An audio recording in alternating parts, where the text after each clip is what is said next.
Hello everybody and welcome once again to the Jank Drawer. My name is Sam, and today I will once again be taking you behind the cardboard curtain to discuss what I believe to be one of the most important topics in gaming, session zeros.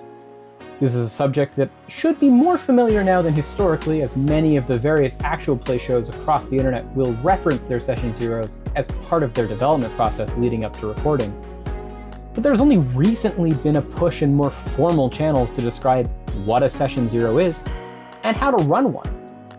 In this video, I will go over my rubric on how to run an effective session zero for any table and any game, so that your tables can run smoothly and safely while maximizing fun. So strap in, take notes, and join me as we dive back behind the cardboard curtain and into the Jank Drawer to demystify session zero.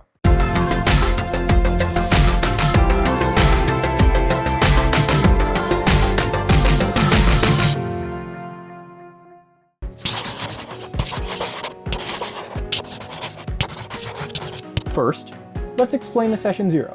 What is it? Why is it called session zero? Why do all the big actual play shows do one? If I'm not planning on producing my own show, do I even need one? Let's take all of those questions in order. A session zero is simply an opportunity to get together as an ensemble of players and game masters to discuss expectations for the upcoming game and work together to make some decisions about the basic framework for the story that you're going to tell. This could be as simple as defining rules for the board game that you're about to play, or as complicated as developing entire worlds and settings together. The most important part is that it is a safe space to share ideas, collaborate, and set expectations and boundaries. As for why it's called a session zero, that largely comes from the idea that this is a meeting that occurs before the group sits down to play the first game together.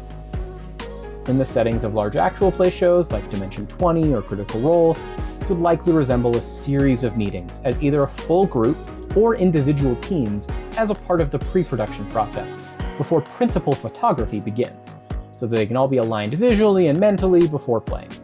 For you at home, this can be whatever works best for you and your group.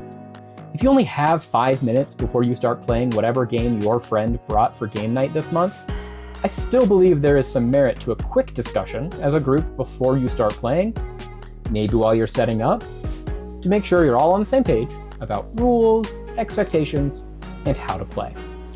Large creators that you've probably heard of or may even watch are doing this because making an actual play show takes a lot of time and effort, and you need to be sure that you know as much information as possible about your character and the world before you start playing so you can give yourself the best possible chance for success. Especially if you're going to be doing things that require large sets, minis, custom art, and graphics. All of those things take time, and you need session zeros to get those decisions made and allow the cast to start gelling together as an ensemble and better understand their own characters. That is why in many behind-the-scenes interviews and things where session zeros are mentioned, oftentimes you will hear stories of some small adventure that happened between some characters before the show began filming. This is just them getting to try new things and get used to their character before trying to perform that character for a large audience. It's the same idea as rehearsing for months for a play or practicing a speech to make sure when you need to perform for an audience, you're already familiar with the subject. As for why I believe you should also do this in your home games, or even before your non-collaborative storytelling game nights, there are countless horror stories that exist in the world that all stem from not talking through the bare minimum of expectations and boundaries before playing a game together. Even just having a quick check-in before a game starts that we are both aligned in what we think the rules are can go a long way to prevent your gaming table from being the setting for the next in the long line of these tragedies. I want to stress my point again that the concept of a session zero is not that you need to think of it as tied to these large projects with months of lead time, nor should you get hung up on the specifics or titles that are in the name session zero. At the end of the day, all a session zero is a conversation between you and your playgroup about what you all want to do, how you want to do it, and how you're all going to work together to make sure that you do it safely. What exactly that looks like for your group and my group may look different, and it probably should. I don't know you or your friends, and I can't speak to your relationship. But what I can do is offer you some tips and a rubric that I've put together from my experience both in production processes and in running games on how I think is best to run a session zero.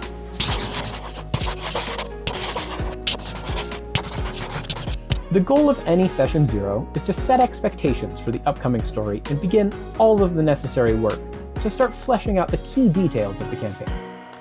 As with any collaborative effort, the key to a good Session 0 is strong communication and healthy amount of cooperation and involvement from the entire group.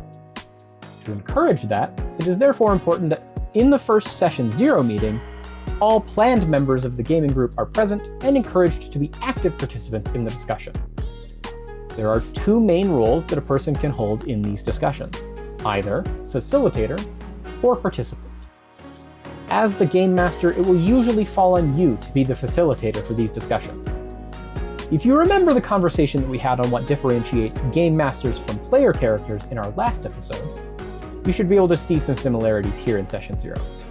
As the facilitator, it is your job to help move the group through the various discussion topics disclosed in the rubric, and to take notes on the general topics of discussion and the ultimate decisions that are made during that process, because those will influence you in your action items as you leave the Session 0 to help craft the narrative for the upcoming game.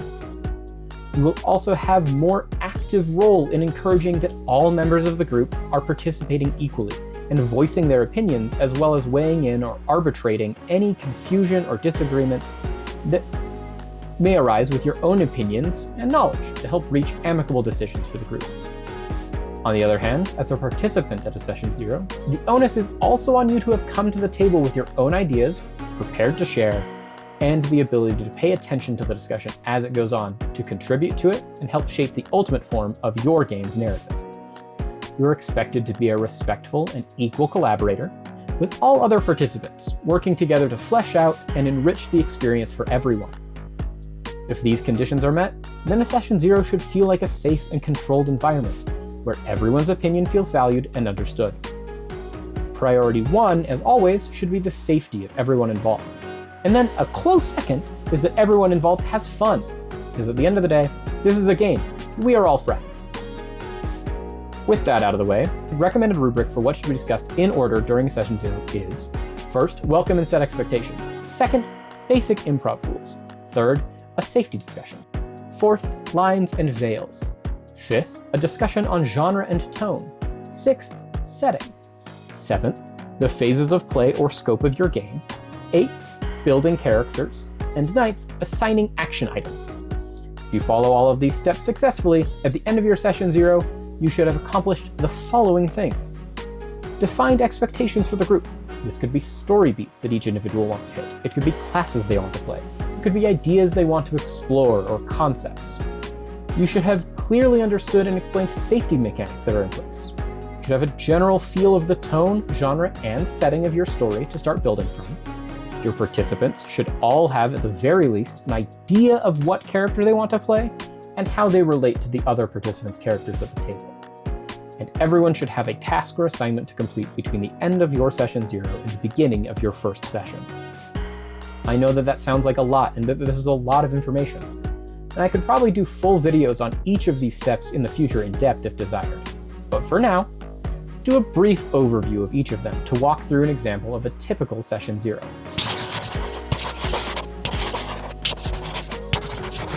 Your first step should be welcoming everyone to the table and leading by example to explain to your participants a brief synopsis of what you are expecting from them during this Session 0, and also the topics that you're going to be covering. If you are playing a new game with this group that not everyone is familiar with, this is the time that you would give the elevator pitch for that system or game and explain a concise concept of the rules and gameplay loop going forward. Or, if you are playing a system that all participants are familiar with already, this is where you would have a conversation about how you plan on deviating from the established rules of that system for your particular story. This should include any social rules that you will be enforcing at the table and among all of the players, as well as the general availability and level of commitment that people are able to make towards this game. Afterwards, you would go around the table and encourage everyone else at the table to do the same, share their expectations for each other, for you as the game master, and for the game, such as what would they like to achieve during the game, or any ideas that they want to explore.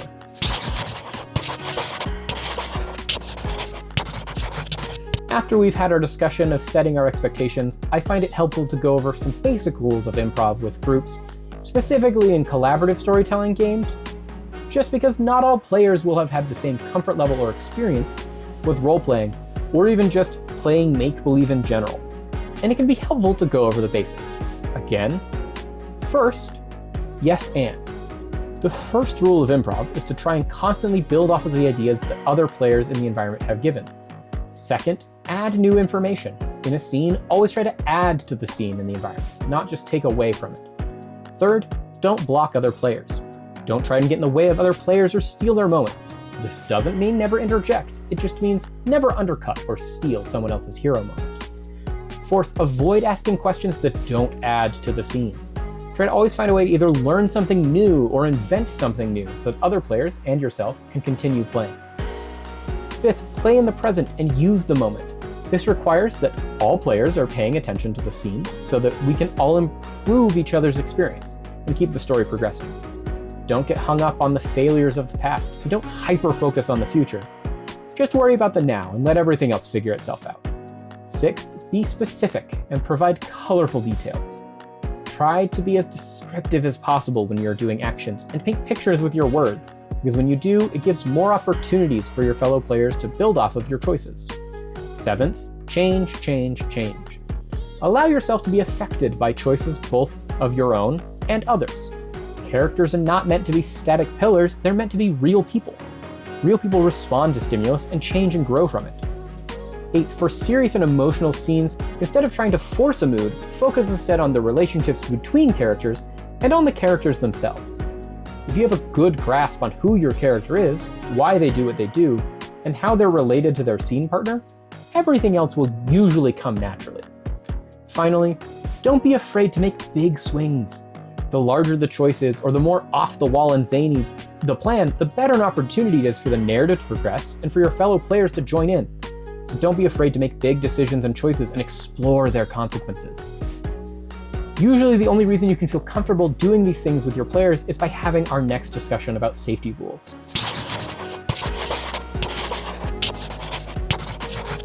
I believe the only way to truly have fun in gaming is by being safe while doing so. I don't want that to be interpreted as you can't take risks while playing, but more along the lines that you should take efforts to protect yourself, the player, from the actions and consequences of your character, the outcomes of any individual role or action that your character takes in the game. As a person that has been telling stories and making characters in plays, videos, games, every medium under the sun for my entire life, I know at the heart of most great performances is your own internal voice and your experiences as an individual that drive your performance. That can mean that if you don't do the work to separate yourself as the player from the character you're portraying, any slight to them or their failures can be interpreted by you as your own failures, which is an unsafe mentality around life in general, and for our discussion, gaming in particular. To that end, I have 3 hard and fast non-negotiable safety rules that I uphold at every table that I run games for. They are in order: players are not their characters, and characters are not their players. Lines and veils are absolute and must be observed, and all players will be able to veto any action at any time for any reason, no questions asked. If that happens, all players will stop immediately where we are in the scene, rewind to before the inciting incident, and move in a different direction. I find that doing these 3 things helps encourage our characters to make big decisions, as well allows me as the game master to respond with even bigger lore decisions for the villains and for the world they're in, with a degree of safety. It also allows all players at the table to have agency to police their own comfortability and safety without judgment from anyone else at the table. As part of our rules discussion, though, we have now introduced our next concept, the concept of lines and veils. Simply put, a line is a hard restriction on the story. If one is made, then for our story, that line will never be approached. A great example of this is if any players have phobias of certain creatures, or if we want to decide that in our reality, any of the many societal pressures that we experience as humans don't exist, we can do that. And as a group, we will all commit that for our story, these things are true, or those creatures just don't exist. Veils, on the other hand, are topics or subjects that we as a group or as individuals are fine existing in the story, but when we approach them, instead of playing them out at the table or in narrative, The world will just fade to black, we'll pick up immediately onto the next scene, and then we will determine the outcome of our previous actions outside of the narrative. At this point in the process, the facilitator will go around the room, making sure that everyone, including themselves, is able to name their individual lines and veils, even if they don't have any, so that all parties are aware of and respectful of these choices.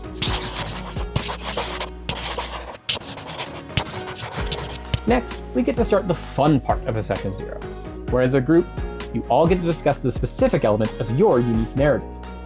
I find that starting with broad scope, such as discussion of the general genre or tone of the adventure, is beneficial, and then narrow down specifics later.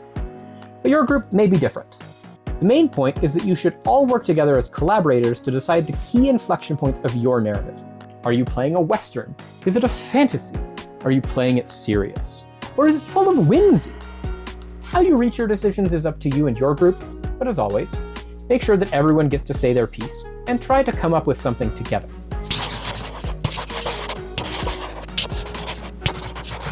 For my tables, when we have a good grasp of what kind of story it is that we want to tell, my next step is always where we want that story to take place. Usually this involves me as the game master, recommending, based off of the input from my players, their discussion in genre tone and the expectations that we set at the beginning, suitable locations that would fit into the confines of the type of story that they would like to tell. If that doesn't work for your group, that's fine. There's also an opportunity to make up your own fantasy worlds that do work, and start fleshing out the beginnings and foundations of those worlds, and then share any relevant details with your players as you finalize those details later. At this point, we're mainly looking for big picture items. The next section is determining how long of a story you're going to tell. In Dungeons & Dragons, this is pretty easily defined by the 4 phases of play: levels 1 through 5, levels 6 through 10, levels 11 through 16, and levels 17 through 20 roughly. But you can also use this to determine where in your journey you want your character to start, and roughly where you would like them to finish. This is also the time to have a discussion on scope, in terms of how many sessions do you expect this to be, and how much time in your life do you want to commit to this story. Is it something you expect to play for the next several years, or do you want to play for maybe the next 12 weeks and be done? Make those decisions together as players and find out what works for your group. After basic world building is completed, I like to end my Session 0s with collaborative character building. While the group has all the information fresh in their heads about what type of story they are telling and the setting they're playing in, take some time to discuss a little bit about who each of their characters is. What class do they all want to play? Do they all know each other already, or do only some of them know each other? How do they know each other? And why are they all working together now? I also like to have the beginnings of character creation done together so that players can ask each other for advice or suggestions, and use each other as sounding boards for many of their decisions. I find that this leads to more balanced parties as a whole, as well as a greater group excitement among the participants to finish their character specifics and details away from our Session 0. In my typical Session 0s, this process also involves rolling for stats all together as a group, but tailor this process to your own tables however you see fit. It's mainly just to allow for your participants to end on a high energy note at the outlet of a long discussion, and so that it can carry that excitement into our final section, action item.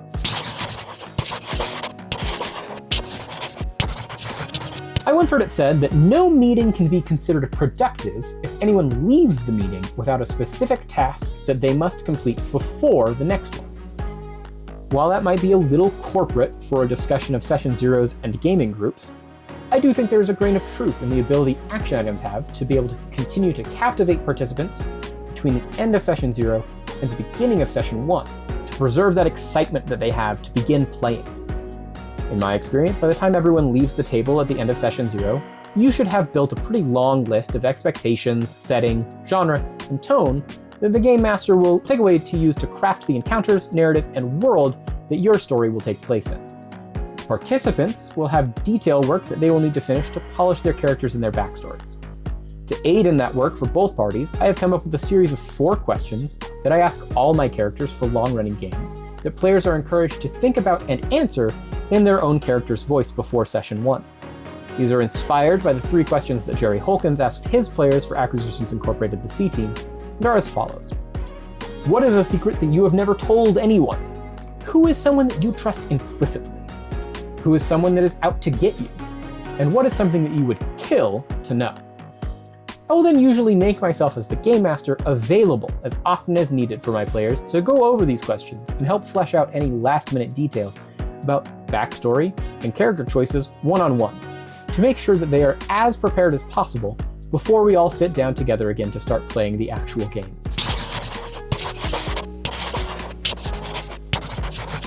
Hopefully after all of that, I've been able to answer all of your questions about a Session Zero and why I feel so strongly that you should have one before you play any game, but especially large collaborative storytelling games.